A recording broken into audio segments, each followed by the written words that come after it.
What is your life purpose? Are you on it right now? Do you know what it is? Do you feel grounded? Do you feel excited every day when you wake up? Are you ready to attack the world? See, those are some of the signs that you're on purpose in life. Hi, I'm David Essel, 43 years in the world of personal growth, helping people to reach their life purpose, to find that joy and happiness, regardless of what's going on around you. When you're on purpose, this is the craziest thing in the world. You can be living right now in this insanity that we're all in. And if you're on purpose, it will minimally affect you. Isn't that cool? So what's your purpose? Why are you here?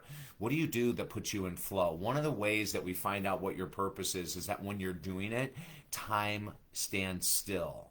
In other words, you can't believe that all of a sudden it's been 3 hours. It's like, where did that go? Where'd those 3 hours go?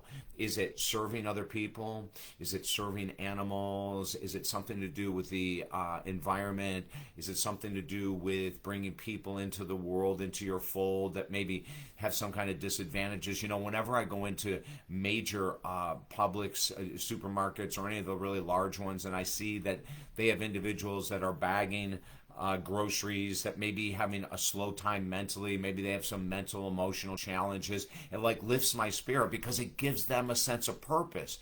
I remember speaking to 80 and 90-year-olds that are baggers in different grocery stores or other stores, and they say, hey, it gives me a reason to get up in the morning.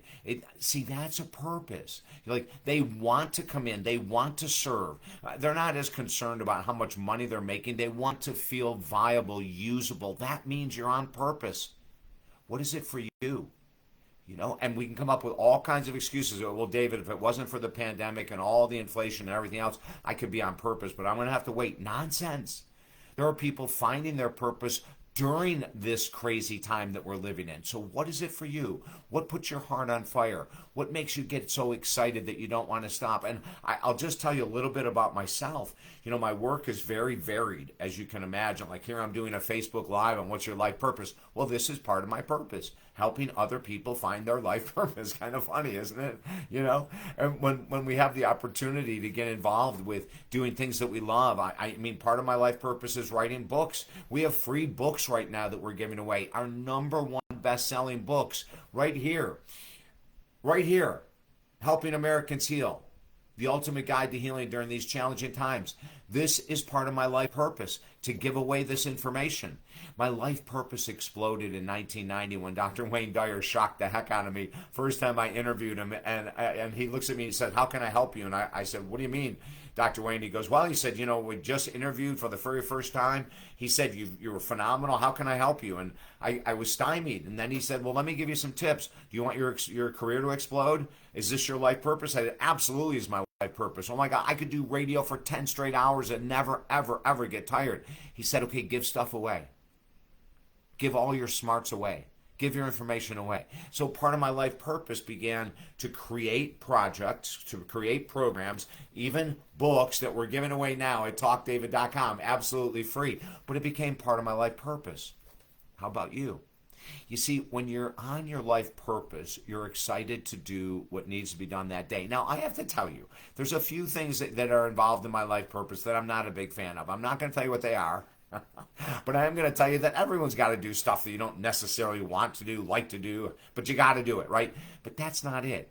When you're on life purpose, that might be 20% of your life. 20% of your life is things that you really aren't excited about. But then let's flip the scale. If you're going to a job 8 to 10 hours a day that you can't stand, there's no way you can be on purpose. Number of years ago, I told this story once or twice, I'm sure, on different videos. There was a guy when I was with Westwood One Radio, and he called the show, and we were talking about life purpose, and he said, you know, David, he said, you're basically talking to such a tiny percentage of the population. If I could do anything in the world, it wouldn't be what I'm doing right now. I work for the U.S. Postal Carrier, Postal Service as a carrier. I hate it. I hate my job. I hate my hours. I hate my work, and it shows. I struggle within my family, and so he got to vent, right? He got to vent about his purpose and how he wasn't on his purpose, and then we came to the question is, what would it feel like if you were doing what you loved every day? If you had a choice to do something that you absolutely were in love with, which is your life purpose, what would it be? And he said, oh, I can tell you without a heartbeat. It's woodworking. I make incredible kitchen cabinets. So I just could never make enough to make it a full-time job, so I had to get a job. I have kids. I have a wife to support. When was the last time you made a cabinet? What do you mean?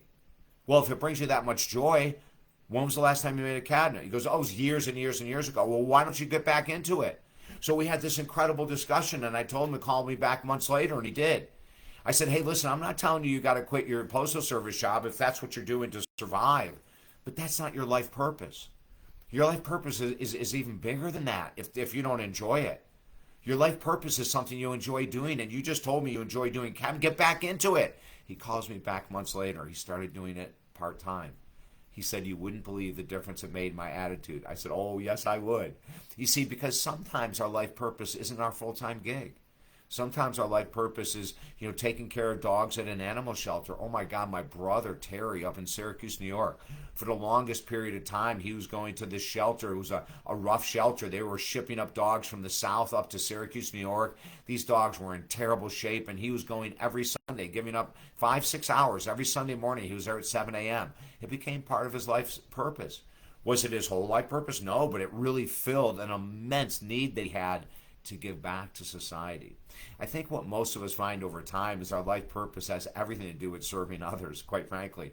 Doesn't matter if it's a small task or a big task. The other day I posted this very cool thing, and I forget what state it was. I think it was Louisiana, but I'm not positive, where they're giving students in high school credits for doing yard work for seniors and people with disabilities. And they showed these kids out with lawnmowers, push lawnmowers, like they were actually getting physical activity. I thought that's great because that could open up their life purpose. They may find they don't want to do physical activity in the gym. They don't want to take gym classes, so they don't have to. They can go mow lawns, they can rake leaves, and maybe they'll find that that's their purpose.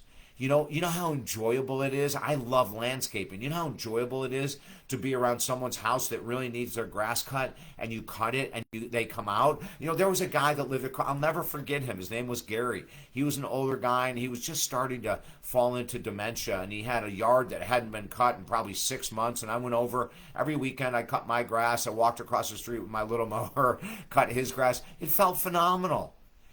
I felt on purpose. Isn't that interesting? Like something so small to me took me 45 minutes or an hour out of my time. It made me feel like really connected. And then when you see him come out scratching his head going, wow, I didn't know my yard could look that good. It was kind of funny, right? 45 minutes a week, that's nothing to give away to someone. So let's get on purpose.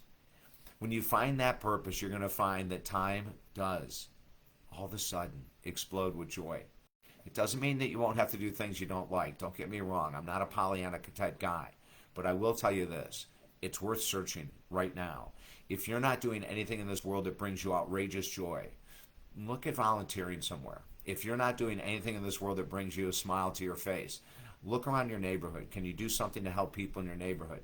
If you're not waking up every day going, I can't wait to get to this new position, maybe it's time to try to get to a new position. Please don't settle.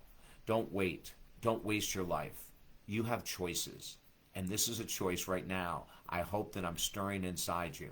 I want you to find that choice where you end this video and you go, you know what? I'm going to start writing down those things that could be my life purpose.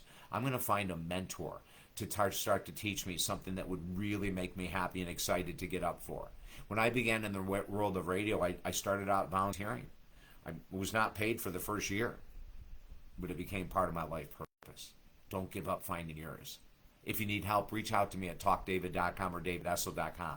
And this is good news with David Essel because your life purpose is a